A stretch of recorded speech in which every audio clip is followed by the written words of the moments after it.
of that order.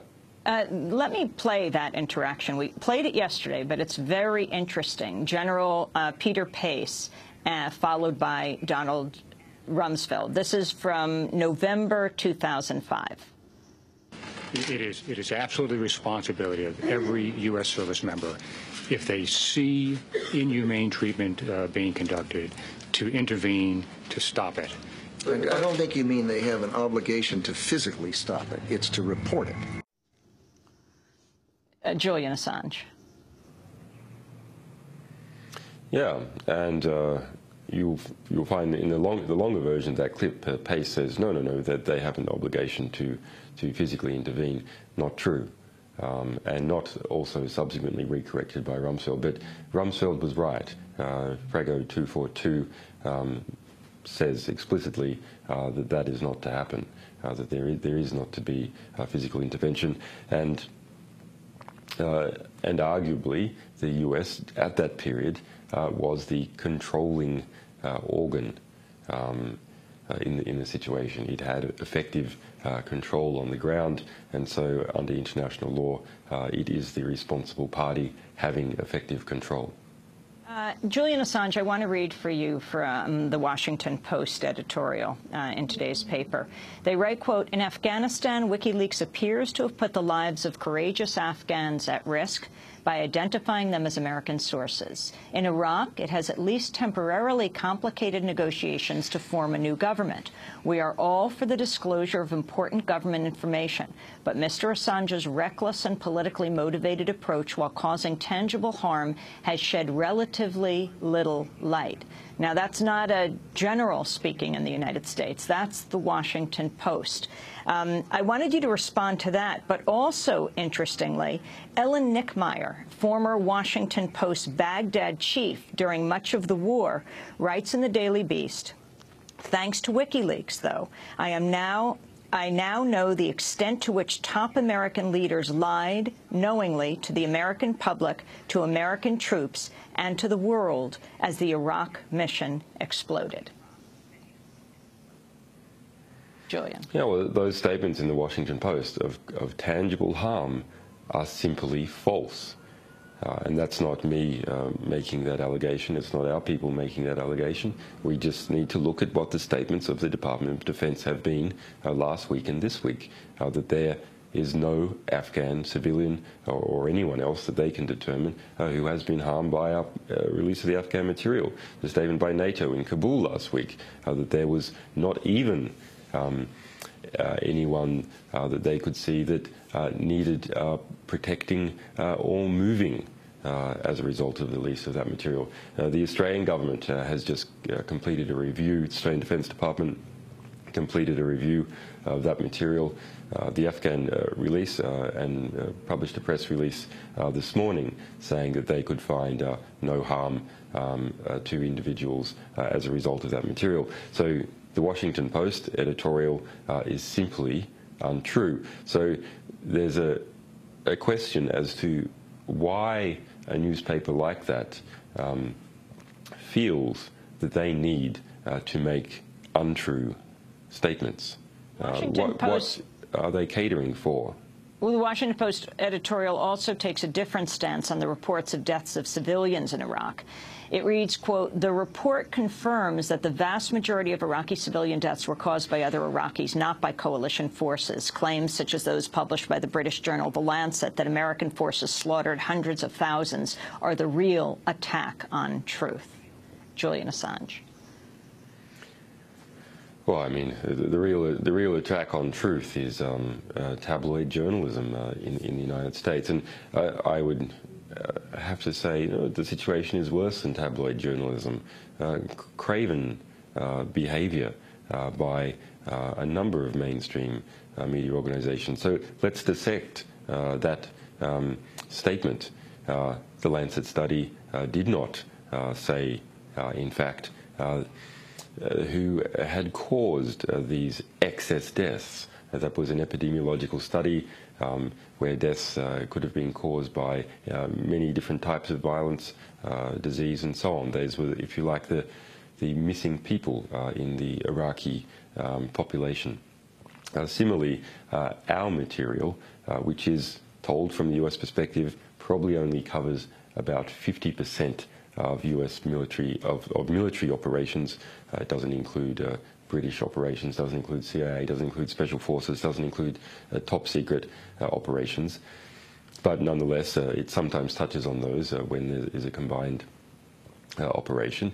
It lists internally declared 66,000 civilian casualties between 2004 and the end of 2009, with 2 missing months. And yes, the majority of those are listed as those who have been killed by sectarian violence. But it is the Iraq War and the mismanagement of the Iraq War that caused that sectarian violence.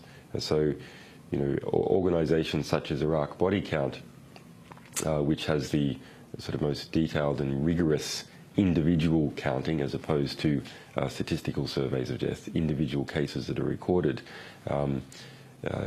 it also has a majority of deaths caused for civilian deaths caused by civilian violence, but it still counts those as civilians killed by violence as a result of the war, and correctly so. Julian Assange, we're going to break and then come back. We're speaking to Julian Assange. He's the editor-in-chief of WikiLeaks, which has just posted the largest release of documents, of military documents in history. This is Democracy Now!, democracynow.org. After we speak with him, we'll be talking about the outbreak of cholera in Haiti.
Blaine and Stephen, Blaine Redinger and Steve Brown. This is Democracy Now!, democracynow.org, the War and Peace Report. Our guest is Julian Assange. He's the editor-in-chief and founder of WikiLeaks, which has released, well, posted at wikileaks.org, are close to 400,000 Iraq war logs.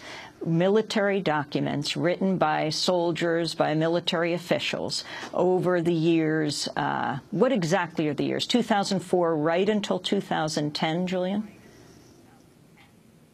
That's correct, excluding 2 months in 2004 that are missing for reasons we don't know.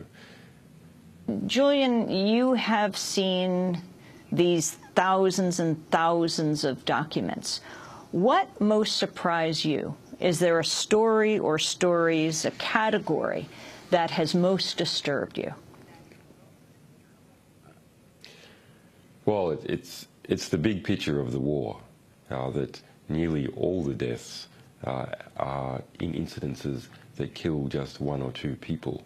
A little girl on the street who would, in a yellow dress, who would frequently go to collect candy and so on from U.S. troops. One day a tanker goes past, and for an inexplicable reason a shooter comes out of the U.S. tank and blows her away. There are just so many of these incidences.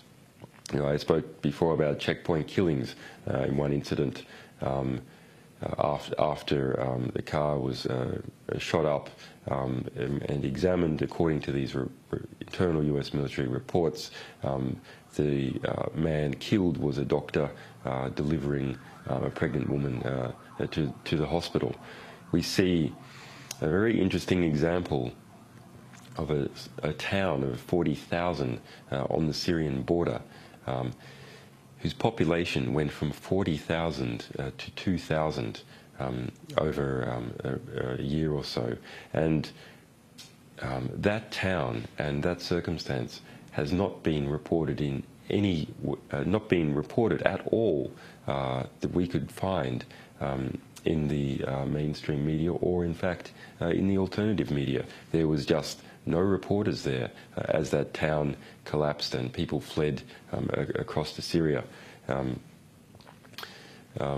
There, you know, I like to describe the big tragedy of war, the killings on almost every street corner in Baghdad, as it's the car accidents of war and not the bus accidents of war that actually.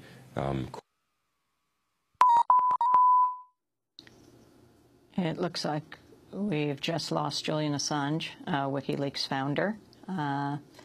Satellite just cut off to Britain. We'll see if we can get him back, but we'll move on to our next segment. Julian Assange, the WikiLeaks founder, editor-in-chief.